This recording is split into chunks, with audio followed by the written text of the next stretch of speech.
I'm Phil Fennings from the Total Tech Experience. And I'm Marshall Jefferson from the Total Tech Experience. And we're here taking over prison. Basically, I write my own music with Marshall as well. Marshall's producing the music that I'm writing. And He's had experience with other audio interfaces by Focusrite, and UA, and Apogee, and Metric Halo, and I exposed him to the Orpheus. Yeah, which he was very impressed with. Fantastic. So impressed with it that he steals it from me regularly. Yeah, and we didn't want to give it back. When did you start? When did you get into music production, and where did it go from there? Well, it yesterday. Yeah.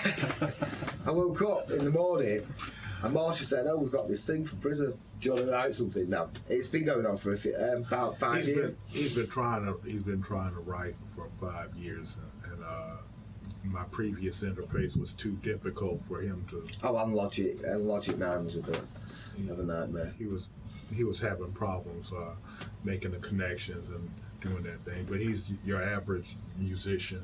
Yeah, and you say the sweetest things, Marshall.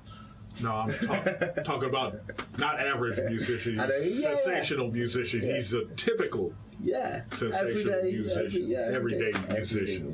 And he likes recording, and we also review tech. And we also review tech on the Total Tech Experience. Which one of them things is the Lyra and the Orpheus? The Lyra and the Orpheus. Yeah.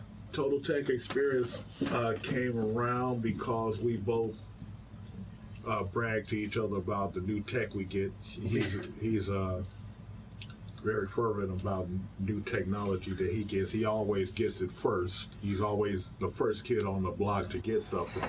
Like the first one to get the iPhone, and it started with the Nokia N95. Just everything new that comes out. Yeah, I like that. He gets for instance, this right here, which we reviewed on the Total Tech Experience. It's just something that's new, and when you'll be able to go to the Total Tech Experience and see Phil's review. Yeah. So we review technical stuff. Yeah, and sound and headphones. My specialty is things to do with music and sound, and he can do stuff like that too. But his focus is on other technical stuff like phones and cameras and stuff like that. So games. And games. Naturally. Yeah, that's a natural thing, isn't it? So we plan to have specialists in each field of technology. And Steph does lady sort of gadgets, doesn't she? Yeah, but technical stuff, gadgets. Yeah. So we're going to be reviewing everything, and we also giving away a Mac Mini. Yeah. Well, Marshall had an epiphany, that's how it started, because what we were doing was we were just blagging each other. He was trying to buy something, and I was just like, right, I want to buy something better. And we were just buying all the tech that was coming out, and he always tells me what not to buy, what to buy. Yeah. I'd always tell him what not to buy, what to buy. So, it worked out. You just woke up one morning, didn't you? Literally. The Total Tech Experience. It was like an epiphany, and that was it. Came up with a name and everything within seconds, didn't you, Marshall? Yes. Very cool. Cool. Back to the music. So you're both producers, you're both writers. Well, he's a producer since yesterday. Yeah, right. So he's been writing. He's been writing for years. Qualified producer. I mean, he's got a computer and GarageBand, and I've been a producer for 25 plus years. Yeah, Marshall tends to make my music sound very good. Well, on that note, I mean, how do you define a producer compared to an engineer? A producer sees the song finish, and the engineer helps him get there. Right. He makes it sound good. A producer, he doesn't always know how to make it sound good. He knows what he wants it to sound like, but he doesn't know how to make it sound like that. So the engineer will tell him, will make it sound good for him. Like a producer can have absolutely no engineering skills at all. And like before I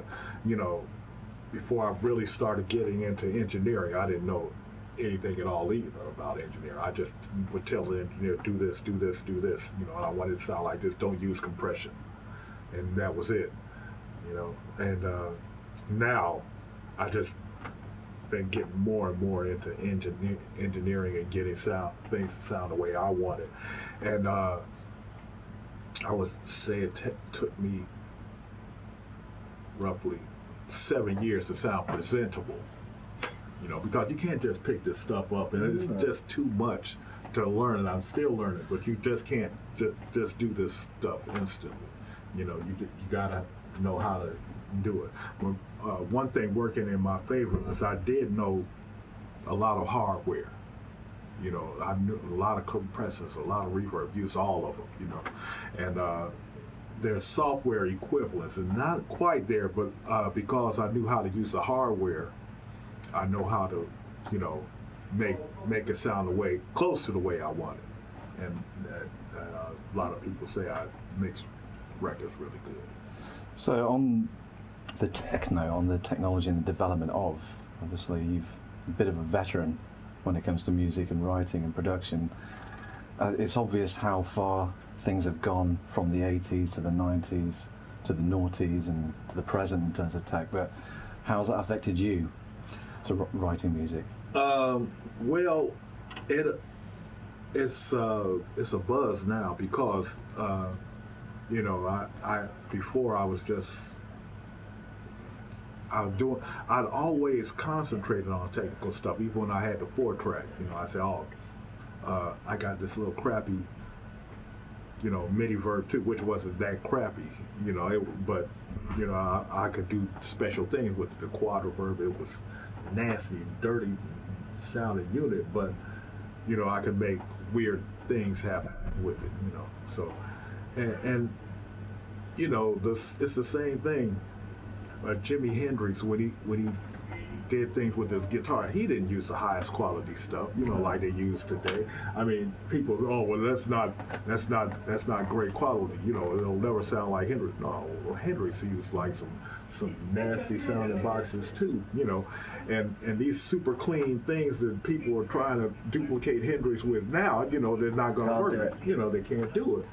So, it's a different way of thinking, and translating what sounds good from the original idea to what turns out on record is very tough. I mean, it takes a knowledge of how to get like the same hard-hitting sound. I mean, we had a hell of a time in the 80s doing that. Well, I could do it much easier now. But, transferring like a 4-track recording to like a 24-track studio, I mean, they could do it in the 80s. They just couldn't, but I can do it now. So how much has that, maybe some of that limitation was part of the creative process that resulted in some of the defining tracks of the time, or any of the tracks being made at the time? Was that limitation maybe part of the creativity?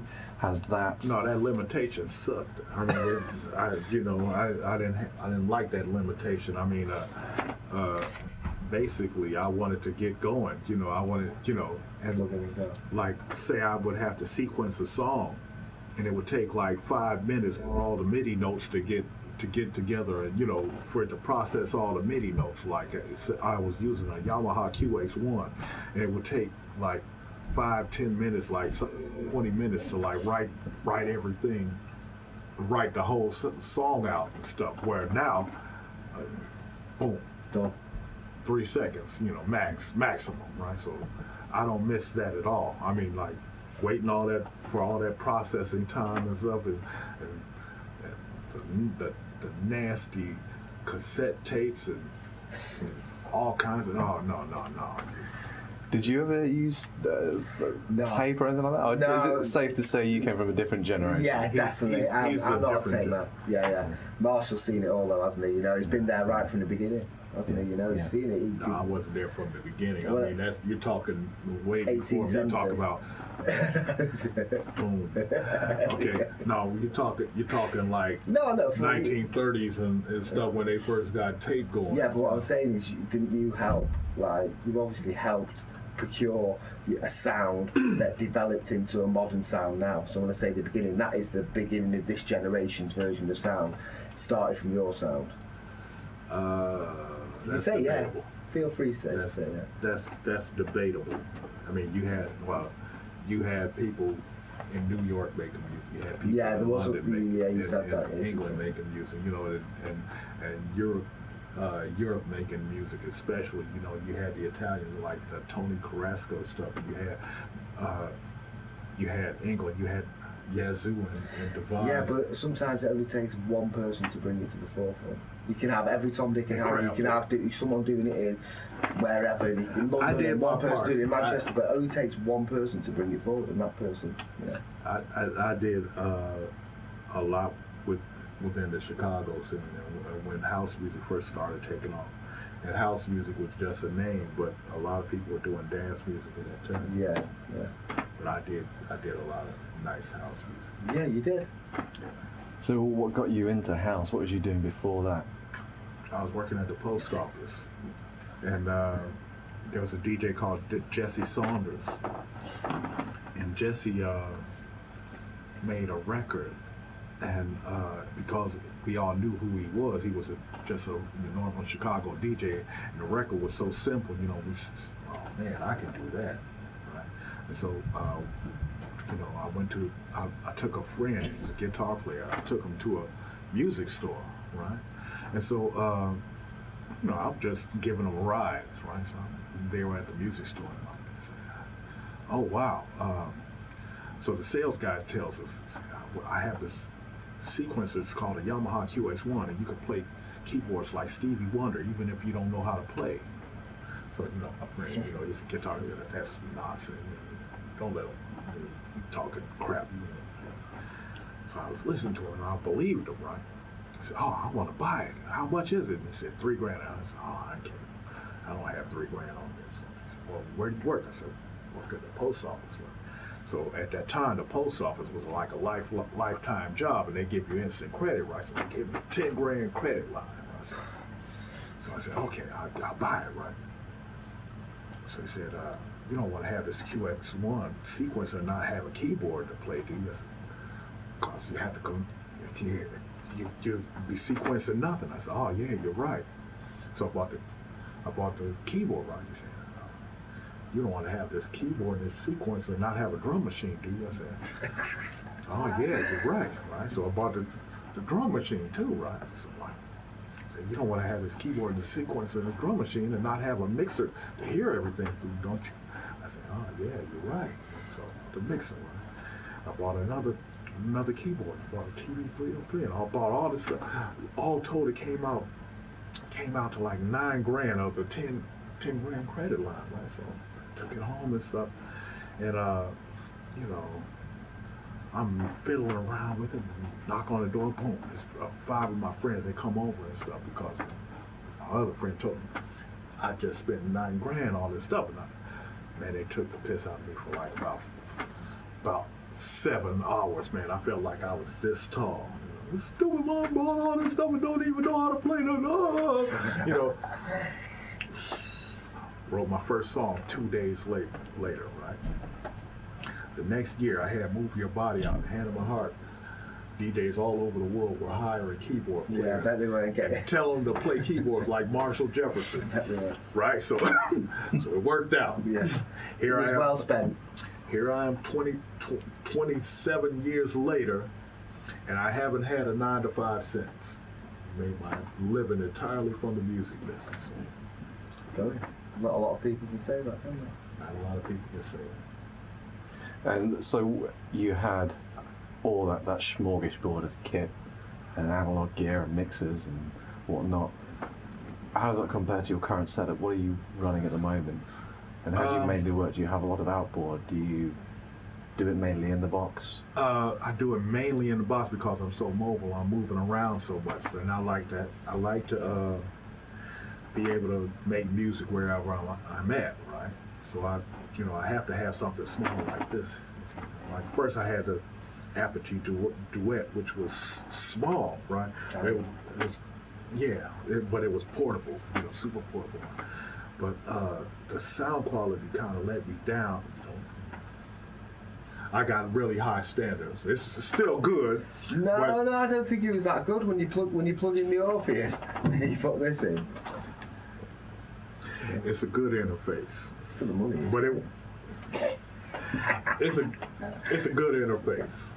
But it wasn't quite what I was looking for in the sound quality. So, the Prism is like it's a big step up in sound quality. So if you want sound quality, and I have to move around a lot, so this kind of thing like fits perfectly. But first we had the Orpheus, which was like a big leap up in sound quality, but it wasn't quite as portable as I would like. So, the Lyra is way more portable. It can fit in my laptop bag, and I can take it everywhere. So that's what I moved towards now. Definitely. And how do you value conversion in terms of the signal chain? Before, after the room, before, after the speakers? Well, I value conversion quality a lot, and I know a lot of people don't, but it makes a difference to me when I listen to it and I hear and I'm missing something. I say, oh, this is not right. I gotta have good conversion quality always. Tell us the story about the clicking. I'd love to hear that story on the video. Oh well, that's a great one. Recap that. I had a friend, and he was moving from another interface, and he I recommended the Prism to him, according to his needs, right? And he had a Prism Morpheus, and so he rang me up, and man, I got this Prism, and it's like got these bugs in it, man. It's got this crack and clicks in it and stuff, and I can't get them out. And I said, oh man, that doesn't sound right, So I went over to his house, and he said, look, here's a guitar through my old interface. Here's a guitar through the Prism. You hear these clicks and stuff. You hear them? I said, I sure do hear the clicks, right? And I said, dude, that's the sound of your pick going over the guitar strings, right? Because it wasn't coming through on the other interface. Yeah. You could barely hear it, And I said, man, it's like that much clearer than the other interface. That's your guitar pick going over the string. You're hearing the pick itself and stuff. And he said, "Oh wow, So was he converted then? He was converted then. He didn't have a problem with it after that. No, that's good. All I hear from him now, man, this is like the cleanest thing, man. Oh, it's so clean, so it worked out. So, what's, apart from Total Tech Experience, what other projects you work on at the moment, musically? Oh man, there's so many. I just spent a week with Dave Lee, Joey Negro, and I did some songs with him. I also just did a song with Robert Owens, and also did a song with K Class, and that's like the last month. Now everything before and since is kind of a blur, but I've been working on a lot of stuff. And part of the reason everything is moving so quickly now is because we finally got a proper studio, and the Prism stuff is not hurt. We got this great singer, and we're working on an album for her. What monitoring do you use in the studio? Well, we're using Wharfdales right now, but we're moving up to Blue Skies next week. But the Wharfdale. Make anything sound good on them? Yeah, anything that sounds good on the Wharfdales sounds good anyway. But it's really sounding good. Everything is crystal clear now. Yeah. But the major thing is the room right now. We get the monitors after. Yeah. It's been good. And when you're recording vocals, and we talked about the guitar pick thing, which is interesting. Do you think it's important to have that sort of clarity with vocal recording? What kind of mic pre's do you like? Have you tried the mic pre's in the Orpheus? Do you use outboard pre's? Yeah, we're using them only the mic pre's in Orpheus. We're not using any. I used to be religious on mic pre's and compressors going in until that interface I won't mention. Like wiped out the need for like external pre's and compression and stuff. So I trust. Right now I'm trusting the audio interface pre's and stuff because they're extremely clean on the Prism stuff anyway. And plus Crystal. And then you got the overkillers on there too. And it's just It is a seamless thing though, isn't it? From plugging it into recording songs to everything, it seemed pretty seamless. And that's very seamless. That's part of the reason why he snatches the Orpheus from me so much is because he can just plug his guitar in and just. I know. Once you've installed the volume thing on it, the Orpheus drivers, once you've got them on it, it's that goes without saying and stuff. The point is, we both have the drivers on our computers, and every time I turn my head, he's like snatching it and plugging his guitar in, trying to record and recording something on his thing, and like we're very good. In comparison to other sound cards that I've heard, the recording quality is fantastic. Yeah, it's way up there. I'm pretty sure next month when the songwriting check comes and stuff, we're gonna probably get the Lyra 1 for him, so he'd leave me alone. Because he only needs one. He only needs one input because we need two for the Total Tech experience because we're doing like stereo recording. And stuff. Yeah. But can't have Phil having a bigger. I can't have him messing with Lyra, man. Phil's got a. USB, as I told you, is much quicker now for him. Yeah, much quicker. Oh, it took me 15 seconds last time. Now it's going to take 2-3 seconds. I'm suffering for the next month until we get him his own Lyra. Very cool. Yeah, but, well, we don't know. But he's now addicted to the sound after the Apogee and stuff. Yeah. And definitely got me into it. Yeah. More so than ever, recording my own stuff and getting it down. And writing songs with Steph it's been fantastic, really. We're writing some really good stuff. Really good stuff. And like I said, he, guitar, vocals, just like that. For I'll go to the toilet, I come back and they're recording. Singing. And I start singing back. Quick, Marshall's out of the room. You can do that quickly. And he's setting it up that quick. It's really annoying. Yeah. I've seen his face a few times. Honestly, you don't look very happy sometimes. Well, we'll talk about that. So you've gone from. You've always spoke about Orpheus. We've talked about Orpheus for ages. You had another multi-channel converter. You've downsized now to a Lyra essentially. Right. Same quality but smaller I/O. Does that reflect the way you're working now? You just don't need. We just don't need. We don't need that footprint. As a matter of fact, this will fit like. Much better. Oh, go in the back. It's perfect. Yeah, and absolutely perfect device. In our studio,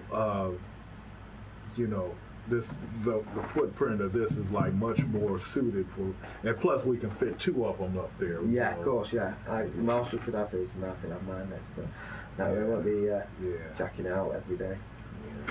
Well, we're getting you the Lyra 1 because you only need one mic in. And Yeah. That's all I need. Yeah.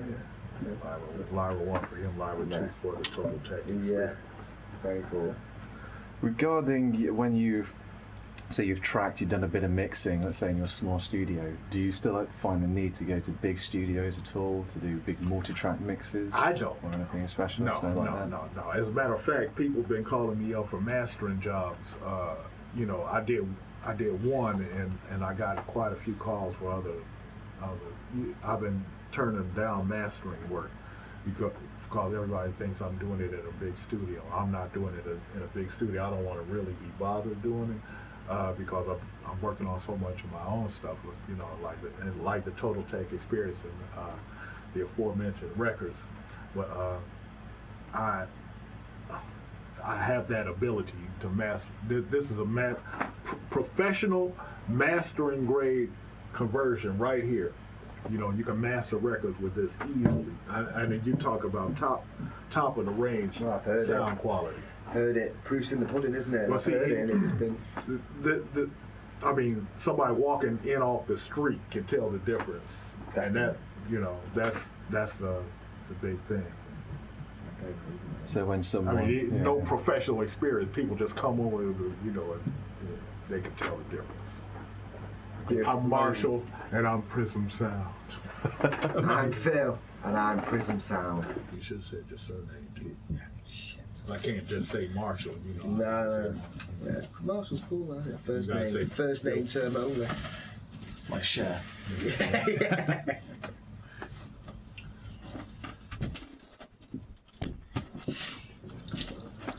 Oh, fuck off. I was just going to say, go on, you dickhead. And he's like, me now.